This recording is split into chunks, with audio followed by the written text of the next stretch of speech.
نبی کریم صلی اللہ علیہ وسلم نے فرمایا، آگاہ رہو، کسی شخص کو لوگوں کا خوف حق بات کہنے سے نہ روکے جب وہ حق کو جانتا ہو۔ اگلی حدیث، عمر کو نیکی کے سوا کوئی چیز نہیں بڑھاتی، اور تقدیر کو دعا کے سوا کوئی چیز نہیں بدلتی ہے، اور آدمی گناہوں کے ارتکاب کے سبب رزق سے محروم کر دیا جاتا ہے۔ اگلی حدیث، اللہ نے تم پر ماں کی نافرمانی حرام کر دی ہے، اور والدین کے حقوق نہ دینا اور ناحق ان سے مطالبات کرنا بھی حرام قرار دیا ہے۔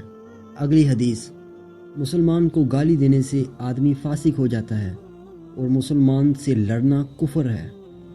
اگلی حدیث، نبی کریم صلی اللہ علیہ وسلم سے پوچھا گیا، کون سا عمل اللہ کے نزدیک زیادہ پسندیدہ ہے؟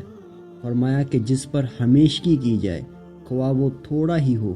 اگلی حدیث، جو شخص اپنے بستر پر پاک صاف ہو کر سونے کے لیے جائے اور اللہ کا ذکر کرتے ہوئے اسے نیند آ جائے، تو رات کے جس کسی لمحے میں بھی وہ بیدار ہو کر دنیا اور آخرت کی جو کوئی بھی بلائی اللہ سے مانگے گا، اللہ اسے وہ چیز ضرور عطا کرے گا۔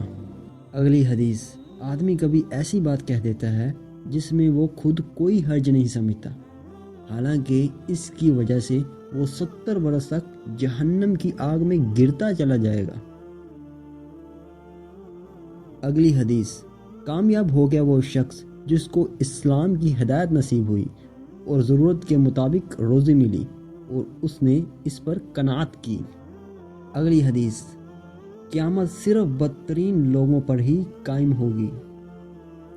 اگلی حدیث، اللہ تعالیٰ ٹخنے سے نیچے تہبند لٹکا کر نماز پڑھنے والے کی نماز قبول نہیں فرماتا۔